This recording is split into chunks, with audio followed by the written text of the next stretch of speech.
We have a lot of settings to go through, so let's get straight to the point. There was something weird happening with anti-aliasing because I lost performance while going down to FXAA low or while turning it off, which I'm going to say it was a bug, and in that case just leave it on the highest setting. As per usual with textures, you might get around 0.5% on the lowest settings, but it's not worth it unless you're running the game on integrated graphics, so leave it on the highest. Nothing to see when it comes to anisotropic filtering, so just leave it on 16x. Shadows really only give you performance boost when you turn them off, but in that case most maps just look like a game from 2000s, so just leave them on high.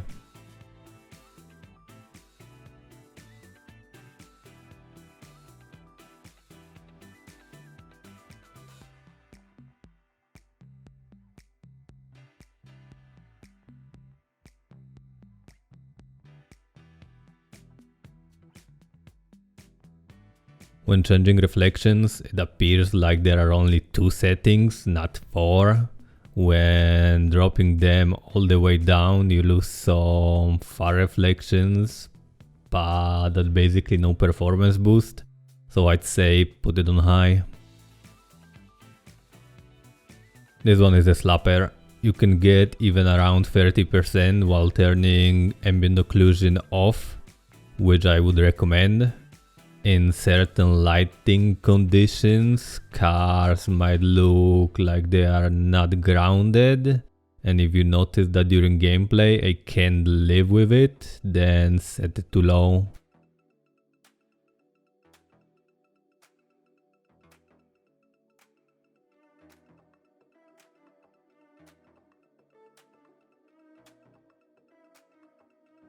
No matter how hard I looked, I couldn't see any difference with depth of field on or off, yet there is a 9% performance boost with it off, so it's a no-brainer, just turn it off.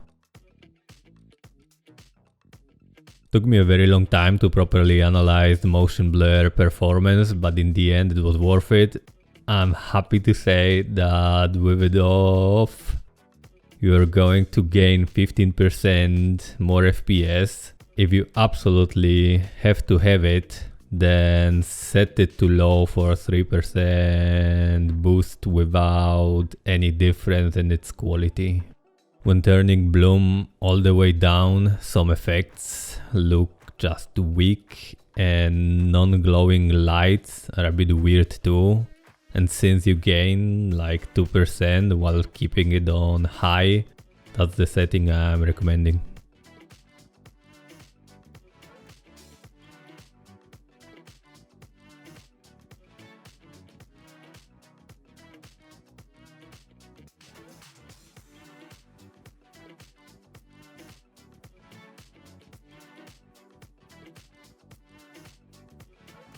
Lens flare isn't used a lot in this game, but on one map it's really blinding, so for that reason you might want to turn it off.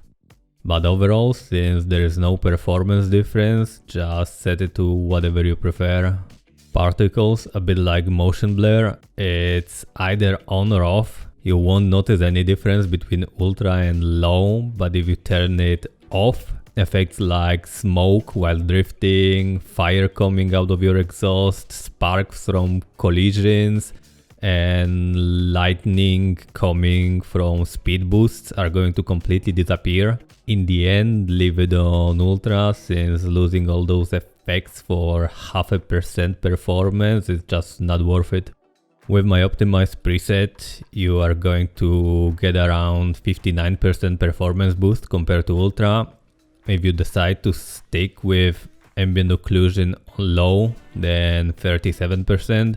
In any case, my optimized presets keep the visuals as high as possible while boosting FPS a lot.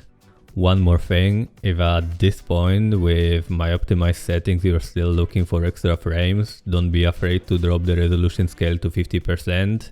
It's a shame that it doesn't jump every 10%, but it is what it is. I tested it on 1080p 22-inch monitor and the game still looked pretty good at arm's length. There was some small flickering, but nothing crazy.